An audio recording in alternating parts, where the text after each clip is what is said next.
तो जैसे shark tank की अगर मैं बात करूँ तो अशनीर ने बहुत सारी कंपनीज़ में इन्वेस्ट किया हुआ है। तो वो सारा की सारा इन्वेस्टमेंट जो है वो किस तरह से अशनीर जो है मॉनिटर करते हैं उसको? मतलब उनके पास पूरी की पूरी इसके लिए उन्होंने सेपरेट इन हाउस टीम बना के रखी है या थर्ड पार्टी को दे के रखा है, कैसा होता है वो? सो सबसे पहले जब basically let's say you listen to a pitch और आपको समझ आती है कि यार ये स्टार्टअप में इन्वेस्ट करना चाहिए, तो basically once that is done, basic agreement is done, basic agreement as in verbal agreement is done, तो बेसिकली एक ड्यू डिलिजेंस प्रोसेस स्टार्ट होता है।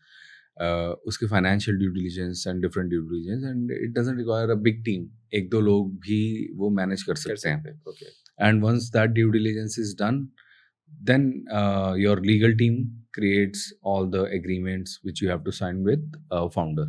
तो ये प्रोसेस रहता है, मतलब you don't need a big team, 3-4 लोगों की team is more than enough if you want to do due diligence, create agreements and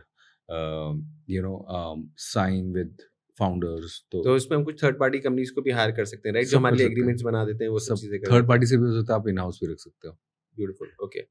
अब जब जैसे कि समझ लो आपने मेरी कंपनी में इन्वेस्ट किया, तो आप एज़ अ मेंटर मुझे टाइम टू टाइम वो गाइड करते हो या किस तरह से ये पूरा प्रोसेस होता है?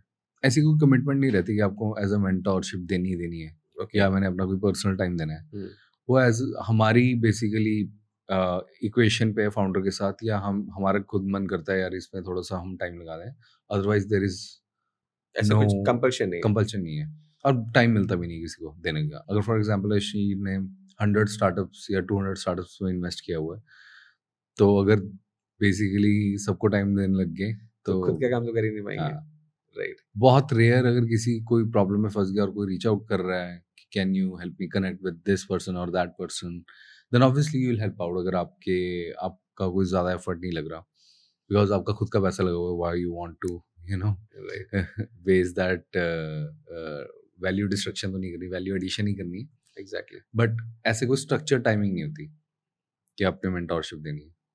तो कुछ ऐसा कुछ फिनटेक को छोड़ के ऐसा कुछ आपका स्पेसिफिक रहता है कि यार हाँ, ये वाली चीज़ें जो हैं, ये ज़्यादा बढ़ने वाली हैं और इसके ऊपर पैसा अभी लगाना चाहिए? आज की डेट में तो एआई है। एआई के अराउंड जितने प्रोडक्ट्स बन रहे हैं, तो उसकी ग्रोथ तो होने ही वाली है, और ये उसकी मैसिव एक्सप्लोसिव ग्रोथ है। तो अब एआई में अगर आपको कुछ अच्छी डील्स आ रही हैं या अच्छे स्टार्टअप्स मिल रहे हैं, तो that's the best vertical to invest in right now. तो अगले 5 साल में आप एआई को कहाँ देखते हो? मतलब कैसे एआई आपको पैसा बना के दे सकता है? एआई कैसे पैसे बना के दे सकता बिकॉज़ है? लोग तो ये बोल रहे हैं ना कि एआई तो जॉब्स खा रहा है लोगों की। हुँ, तो तो इन्वेस्टर तो पैसा एआई कंपनीज़ में डाल के बना सकता है। अब वो डिपेंड करता है कि आप किस बेसिकली किसके लिए बात कर रहे हो।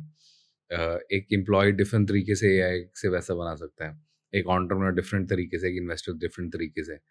तो basically there is AI is obviously एक बहुत बड़ा एक मनी मिंटिंग वो चल रहा है, बबल कह लो, या not even bubble if it's for real. तो but you need to understand कि आप कौन से अपना पाई कहाँ से आप तोड़ सकते हो उस एआई में। तो as a employ you can always learn those tools and be industry ready.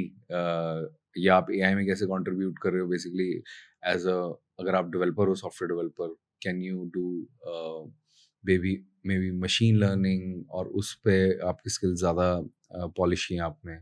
As an entrepreneur, how can you include those AI tool in your company so that आपकी basically efficiency बढ़ जाए, right?